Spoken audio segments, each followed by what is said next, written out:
Gods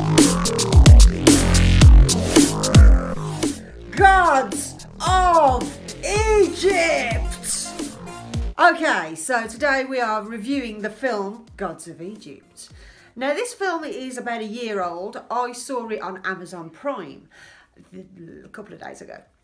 So this film, I was not expecting what I received. So I thought I'd do a review for you because I saw it on Amazon Prime and the poster and that comes up on Amazon Prime, I was just like, that's going to be another one of those films that like one of those epics, the gods and monsters and Noah and all that sort of thing. It's going to be one of those and I'm going to fall asleep and it's going to be rubbish. I was pleasantly surprised. So what is Gods of Egypt all about? So there's loads of gods and they're in Egypt. Surprise, surprise. The gods are living amongst the humans of Egypt, ruling the roost and, keeping everything nice and happy and everybody's lovely and, oh, look at us, we've got a lovely life. And then something happens. Obviously, I'm going to give no spoilers in this because, that's just not cool, is it? Something happens and the tides turn and everybody becomes slaves and it's terrible and the fate of the world hangs in the balance. It's very shocking. It's not that shocking, it's only a PG-13. So basically what we've got is a baddie, Gerard Butler, and a goodie, Jaime Lannister from Game of Thrones. Can't remember what his name is because it's quite complicated. I'll put the links all down below. And they are head to head trying to save the world. So it's great fun. This film is great fun. I was not expecting to like this film. Mr. P put it on and I was like, I'm going to fall asleep, so I just accept that. Sometimes that does happen. But I was engaged, I was there. I was right there. I was in Egypt, and I was thinking, oh my God, there's a couple of really good characters in this. In fact, they're all really good characters, but there's some that you think, oh, what's going to happen with this guy and blah de blah, and oh no, that's happened. It's terrible. So that's a thing. Obviously, I don't want to give away major plot points. There was the guy that's Jaime Lannister in Game of Thrones, whose name is complicated to pronounce. He's really good in this. It's like a tale of redemption, if you like, and sort of turning the way you look at life all around on itself, and it's quite interesting like that, but it doesn't take itself too seriously. I said in the beginning part that I thought it was going to be like Noah and Gods and Monsters, and I thought it was going to be one of those epic yawn fests.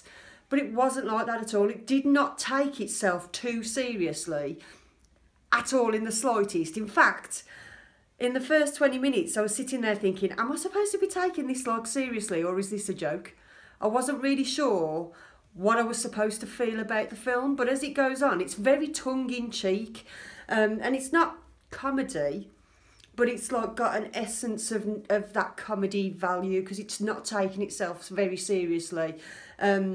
There's a few like little one-liners between the characters and it keeps it really interesting rather than just being swallowed up by its own backside, do you know what I mean? It's just not like that at all. The only little qualm I have with it really is that it's very heavily CGI'd, this film. Very heavily CGI'd, and it's a bit clunky. Like, it's not the worst CGI I've ever seen in a film, but it's not the best, considering how much money this thing cost to make. But because it's got this redeeming charm, you kind of forgive it for the clunky CGI, because you got Gerard Butler, and he's like, because I thought, oh, perhaps this is going to be like 300 or something. Is it going to be along those lines? And why would Gerard Butler do that? Because he's already done it. But it's not, because he's not serious. This film is not serious in the slightest. It's not like 300 where it was like a real bad tale of the things that happened and there was the seriousness and It's not like that kind of film. So when it's playing out, it's almost like Gerard Butler is like mimicking himself. He's like taking the mick out of himself for previous work, and it's really endearing. I really recommend this film because it's, like I say, it's funny, It's got some great characters. The character building in it happens very quickly, so you don't waste any time. Like, it's a 2 hour and 7 minute film, and it doesn't spend half of the first half of the film getting to know the characters. You get to know them from the get-go. These are the characters, this is what they represent, this is who they are, this is why you should care about them. It gives it you all really quick. What I really liked about it was that sometimes they waste too much time. That's why films end up being 3 hours long, because you could have said something in 5 minutes and instead you took an hour. It doesn't do that. It's very quick. Like, the main point of the film happens within the first 5 minutes, and then you see the destruction of everything happening, and then the next big point happens within the next 10-15 minutes. Everything happens really quickly, and it keeps you engaged. I was not going to fall asleep through this film. This was not going to happen. Gerard Butler was brilliant in this film. The Jamie Lannister guy was fabulous. There was another guy who was younger. His name's Beck, as a character, and he's helping the Jamie Lannister guy. And he's fabulous, because he's like this little runaround miscreant, and you just think, why are you helping this guy? And, you know, but obviously you know why he's helping this guy, and it's really good. And also, when you get to the point where the film is coming to its conclusion and it's drawing up, the characters face off against each other. It's very engaging. It's not quite as smooth. The choreography of the fight scenes isn't quite as smooth as some of the fight scenes we've seen in other epic fantasy movies. It's not quite as highly polished. The choreography is not quite as highly polished. But because it's a film that doesn't take itself seriously, again, it kind of adds to its charm.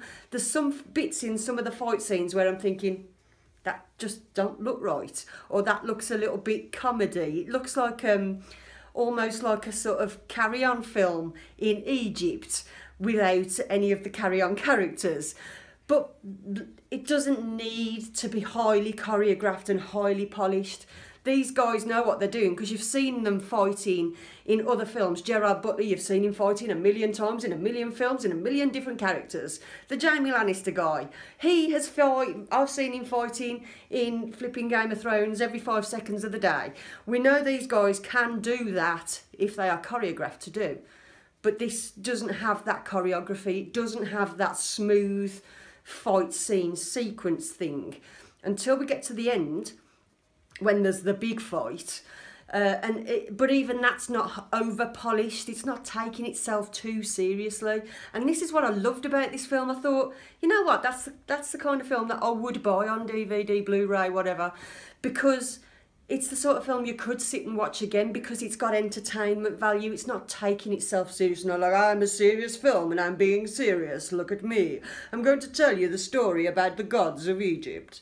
It's not that film. So, I mean, it looks beautiful. The film is shot in a beautiful way. There is some really great looking scene sets. But the CGI, it's very heavily CGI'd.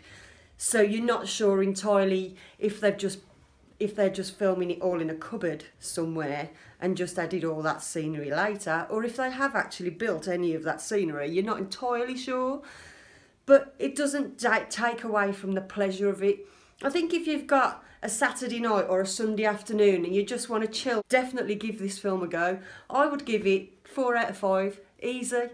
Because although it's not going to change your life, this film will not change your life. It will not change your perspective of what you thought about gods of Egypt in the real world, whatever they did.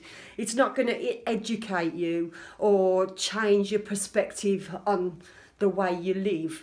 It's a really good fun film. It's a good fun film, and I don't think that it deserved to get all the slating that it got when it came out last year. I don't think it deserved it. Lots of people slated it, and I just don't think it deserved it. So I wanted to tell you to give Gods of Egypt a little look, because I thought it was awesome. That's all from me today. I will see you very, very soon. Bye.